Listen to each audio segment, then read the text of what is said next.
2016-র SLST নিয়োগ দুর্নীতি মামলায় এর আগেও কলকাতা উচ্চ আদালত প্যানেল বাতিলের সিদ্ধান্ত নেয়। পরবর্তীতে যখন আমরা দেখতে পাই যে এই মামলা সুপ্রিম কোর্টে গেছে, সেক্ষেত্রেও বিরোধীর আইনজীবী তিনি কখনো মন্তব্য করেছেন যে প্যানেল বাতিলের কথা, আবার কখনো তিনি মন্তব্য করেছেন যে যে সমস্ত শিক্ষক শিক্ষিকারা রয়েছেন তাদের পুনরায় পরীক্ষায় বসতে হবে।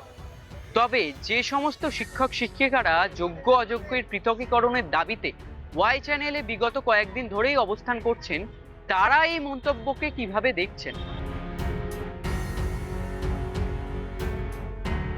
বিকাশ রঞ্জন ভট্টাচার্য যে কথাটা বলেছেন পুনরায় পরীক্ষা, দেখুন এটা আমাদের কাছে একটা সম্পূর্ণ একটা হাস্যকর একটা কথা, সম্পূর্ণ অবান্তর, অবাস্তব এবং একটা হাস্যকর।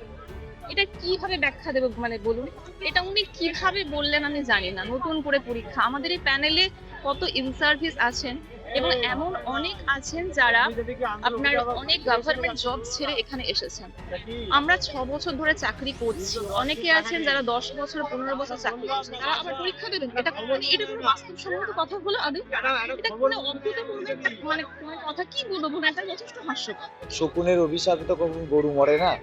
কিন্তু বিকাশবাবু এটা ভাবছেন যে উনি যা চাইবেন তাই হবে, কিন্তু আলটিমেটলি তা নয়। কারণ যে অভিযোগগুলো উনি তুলে ধরেছিলেন আগের দিন, সেই অভিযোগের উপর ভিত্তি করেই আসলে এই প্যানেল রেকটিফাই করা, রি এক্সামিনেশন নেওয়া, এই বিষয়গুলো আসছিল।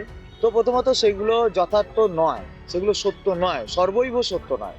কিছু কিছু নিশ্চয়ই সত্য, কিন্তু সর্বৈব সত্য নয়। এবং তার উপরে নতুন করে পরীক্ষা নেওয়া, এটা কোনোদিনই কোনো আইনিভাবে সেটা সম্ভব নয়। তো উনি যেগুলো বলেছেন, এসএসসি যদি যথাযথভাবে সেগুলোর রিপ্লাই দেন, তাহলে পরে ওইগুলো খণ্ডন হয়ে যাবে।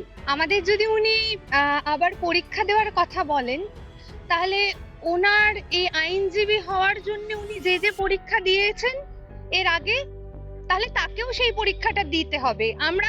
আমরা সকলে কিন্তু একসঙ্গে পরীক্ষায় বসবো। উনি আইনজীবী হওয়ার জন্য পরীক্ষায় বসবেন, আর আমরা আবার তাহলে পরীক্ষায় বসবো। তো এটা তো সম্ভব নয়। আজকে 10 বছর 15 বছর আগে আমি যেভাবে পড়াশোনা করে একটা চাকরি পেয়ে গেছি, আজকে 7 বছর 8 বছর চাকরি করার পরে আমি নিশ্চয়ই আর সেই পড়াশোনার জায়গায় ফিরে যেতে পারবো না। চাকরি করতে গিয়ে আমার যে পড়াশোনা লাগবে সেটা আমি করব। আমি যদি বিকাশ রঞ্জন ভট্টাচার্যকে বলি যে উনি তো এলএলবি দূরের কথা, উনি এই বয়সে এসে যদি মাধ্যমিক পাশ করে দেখাতে পারেন, মাধ্যমিক সামনে পরীক্ষা আছে, সেন্টারে বসে পরীক্ষা দিয়ে পাশ করুন, করে যদি বলি যে আপনি প্র্যাকটিস করবেন সুপ্রিম কোর্টে, হাইকোর্টে, তাহলে কি ওনার পক্ষে সম্ভব হবে? আমার মনে হয় হবে। এখানে যারা বসে আছে তারা যোগ্য, তারা একাধিক চাকরি করেছে, এটা তাদের সার্ভিস নয়। অনেক আছে, অসংখ্য আছে যারা এখানে পিটিশনার, তারা অনেক চাকরি ছেড়ে এখানে চাকরি করতে এসছে, তাদের যথেষ্ট যোগ্যতা আছে।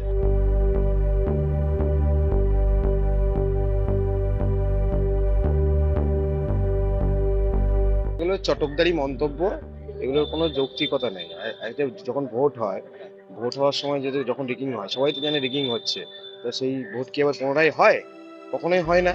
বা যারা ধরুন মাধ্যমিক পরীক্ষা, যারা বলছে কথাগুলো, তারা তো মাধ্যমিক পরীক্ষা দিয়েছে একটা সময়, উচ্চ মাধ্যমিক দিয়ে। তাকে যদি কালকে আমি বসতে বলি মাধ্যমিক পরীক্ষা পাস করতে পারবেন উনি? এগুলো সবই চটকদারি কথাবার্তা, এবং এর কোনো লজিক নেই, কোনো গ্রাউন্ডই নেই, এগুলো আলতু ফালতু কথা। শুধুমাত্র আমাদেরই ক্ষতি বলেই আমরা রাস্তায় বসে আছি, বাকি সবাই কিন্তু বাড়ি ঘরেই আছে। যারা অযোগ্য তারাও বাড়িতে আছে, যারা দুর্নীতি করেছে তারাও এসি ঘরে বসে আছে। শুধুমাত্র আমরা যারা যোগ্যতার ভিত্তিতে চাকরিটা পেয়েছিলাম, রাজ্যকে পড়াশোনা করে, শুধুমাত্র তারাই রাস্তাতে আছি। সত্যিকার একজন মানুষ হতেন, মানবিকভাবে সবকিছু বিচার করতেন, তার উনি যোগ্য অযোগ্য আলাদা করার চেষ্টা করতেন। যদি দুর্নীতি হয়েই থাকে তাহলে সেটা বলতেন যে দুর্নীতিগ্রস্ত যারা, সিবিআই তদন্তে কিছু নাম পাওয়া গেছে, তাদেরকে বাতিল করে যারা যোগ্য তাদেরকে রাখা হোক। কিন্তু উনি তো একবার সেটা বলছেন না। উনি এটা রাজনৈতিক একটা চক্রান্তই আমার মনে হচ্ছে। উনি চাইছেন পুরো প্যানেলটাকে ক্যান্সেল করতে এবং প্রত্যেকটা মানুষের মুখের ভাত যেটা সেটা কেড়ে নিতে। আমরা জানি যে হ্যাঁ, দুর্নীতির চিত্রটা আমাদের কাছে পরিষ্কার, সেগুলো হয়েছে। কিন্তু কিছু তথ্য যেগুলোকে উনি ভুল হওয়া সত্ত্বেও কোর্টকে বলে মিসগাইড করেছেন, সেটা কখনোই আমরা মেনে নিতে পারছি না। এবং উনি একজন সজ্জন ব্যক্তি হয়ে থাকলে কি করে গোটা প্যানেলটাকে বাতিল করা যায় তার পক্ষে সওয়াল করেন। কারণ তিনি একটা পার্টির একজন মেম্বার, সেই পার্টি বারবার জনসমক্ষে বলছেন, বা তাদের প্রতিনিধিরা এখানে এসে বলছেন যে আমরা চাইছি যোগ্যদেরকে বাঁচিয়ে সসম্মানে স্কুলে ফিরে যাক তারা। আর সেখানে তার পার্টিরই একজন, তিনি লয়ার হয়ে এইটা মিসগাইড করে কোর্টকে বলছেন যে যোগ্য অযোগ্য বাছাই করা সম্ভব না, সেখানে প্রত্যেককে আলাদা করে না রেখে সবাইকে মিলে বিসর্জন দিয়ে দেওয়া হোক। প্যানেলটাই বাতিল করে দেওয়া হোক। এই প্রশ্ন বা এই যুক্তি যিনি কোর্টের সামনে তুলে ধরেন যে যোগ্যতার বিচার হতে হবে এবং নতুন করে পরীক্ষা দিতে হবে, আমার মনে হয় তার মস্তিষ্ক বিকৃতি ঘটেছে। এই দাবি একজন মস্তিষ্ক বিকৃতির মানুষ ছাড়া আর কেউ করতে পারেন বলে আমার মনে হয় না। আমরা যেখানে একবার সঠিকভাবে উত্তীর্ণ হয়েছি তার সপক্ষে যথেষ্ট প্রমাণও আছে এবং আমাদের বিরুদ্ধে কেউ কোনো অ্যালিগেশন প্রুভ করতে পারেনি, তাহলে আমরা দ্বিতীয়বার পরীক্ষায় বসতে যাব কেন? সরকার কিন্তু বলছে যে আমরা সেগ্রিগেশন করতে প্রস্তুত, একরকম কিন্তু বলেছে এর আগে বিভিন্ন শুনানিতে। আমরাও বলছি সেগ্রিগেশনটা হোক।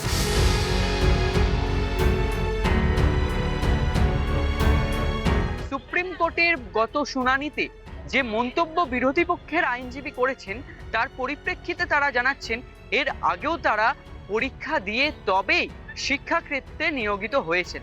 তবে পুনরায় কেন এই পরীক্ষার প্রশ্ন উঠছে?